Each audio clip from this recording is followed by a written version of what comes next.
ఈ నెల 20వ తారీఖున సిఐటియు, రైతు సంఘం, వ్యవసాయ కార్మిక సంఘం 3 సంఘాల ఆధ్వర్యంలో ఈ దేశవ్యాప్తంగా జరుగుతున్నటువంటి కార్మిక సమ్మె మద్దతుగా పెద్ద ఎత్తున గ్రామీణ ప్రాంతంలో ఉన్నటువంటి కార్మికులు, రైతులు, వ్యవసాయ కార్మికులు దానిలో పాల్గొని చేపట్టడం విజ్ఞప్తి చేస్తున్నాం. మోడీ అధికారంలోకి వచ్చిన తర్వాత కార్మిక కోడ్ల పేరు మీద మొత్తం పోరాట సాధిస్తున్నటువంటి కార్మికులని హరించినటువంటి ప్రయత్నం చేస్తున్నారు.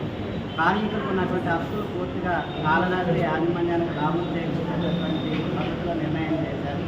రైతాంగం పోరాడి వెనకబట్టినటువంటి నల్ల చట్టాలని ఈరోజు అమలు చేయడం కోసం ప్రతిదారిన మార్కెట్ ముసాయిదా చట్టాన్ని అమలు చేసుకొచ్చారు.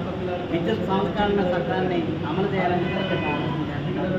ఈ నిర్ణయం ఈ దేశంలో ఉన్నటువంటి రైతాంగానికి చిన్న రైతులకు చేకూర్చేస్తుంది. అట్లాగే మొత్తం వ్యవసాయ రంగాన్ని కార్పొరేట్ సంస్థలకు అప్పచెప్పాలని ఆలోచన బీజేపీ ప్రభుత్వం చేస్తుంది. గ్రామీణ ప్రాంతంలో పేదలకు ఉన్నటువంటి వ్యవసాయ కార్మికులకు ఉపయోగపడే గ్రామీణ ఉపాధి హామీ చట్టాన్ని పూర్తిగా నీరుగార్చి నిధుల్ని తగ్గించారు. వేతనాలు పెంచాలని డిమాండ్ ఉన్నా కానీ లేదు, పెరిగిన ధరలకు అనుగుణంగా వేతనాలు 600 రూపాయలు ఇచ్చి 200 రోజులు పని ఇవ్వాలనే డిమాండ్ని దేశవ్యాప్తంగా ఉన్న వ్యవసాయ కార్మికులు ప్రోత్సహించి దాన్ని పక్కన పెట్టారు. మొత్తం పనిని ఎత్తేయాలనేటటువంటి ఆలోచన చేస్తున్నారు. ప్రజా పంపిణీ వ్యవస్థను పూర్తిగా నీరుగార్చి ఓన్లీ బియ్యం వరకే దీన్ని పరిమితం చేసేటటువంటి ప్రయత్నం చేస్తున్నారు.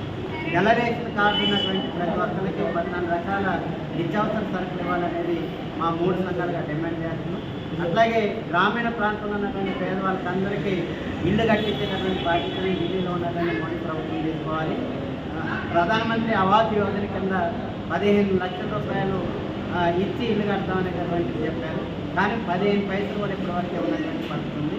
తక్షణం గ్రామీణ ప్రాంతంలో ఉన్నటువంటి ఇల్లు లేనటువంటి పేదలకి, పట్టణ ప్రాంతాల్లో ఇల్లు లేనటువంటి పేదలకి రాష్ట్ర ప్రభుత్వం 5 లక్షలు ఇస్తామని చెప్పింది. కేంద్ర ప్రభుత్వం దానికి అదనంగా 10 లక్షలు కలిపి 15 లక్షల రూపాయలు ఇల్లు లేనటువంటి పేదవాళ్ళకి ఇంటి స్థలం ఇచ్చి ఇంటి నిర్మాణానికి సహాయపడాలని కోరుకుంటుంది. అట్లాగే పేదవాళ్ళకి పెన్షన్లు పెంచుతామన్నారు, ఇప్పటివరకు పెన్షన్లు పెంచలేదు. రేషన్ కార్డులు ఇస్తామన్నారు, ఇప్పటివరకు రేషన్ కార్డులు ఇవ్వలేదు. అట్లాగే పిఎఫ్, ఈఎస్ఐ కోసం ఎదుర్కొంటున్నటువంటి కార్మికులు ఉన్నారు, వీళ్ళ కోసం ప్రభుత్వం ఆలోచన చేశారు. కాంట్రాక్టు అవుట్సోర్సింగ్లో ఉన్నటువంటి వాళ్ళని పర్మనెంట్ చేస్తామని ఈ రాష్ట్రంలో ఉన్నటువంటి ప్రభుత్వం, అట్లాగే ఢిల్లీలో ఉన్నటువంటి మోడీ ప్రభుత్వం చెప్పింది. కానీ ఎక్కడ కూడా అవుట్సోర్సింగ్ కాంట్రాక్టు సేవకుల్ని పర్మనెంట్ చేయడానికి సిద్ధపడకపోగా రాజ్యాంగబద్ధంగా వచ్చినటువంటి ఎస్సీ, ఎస్టీ, బీసీ రిజర్వేషన్ల ఉద్యోగ నియామకాలను అమలు చేయకుండా తోడ్పట్టేటటువంటి ప్రయత్నం చేస్తున్నారు.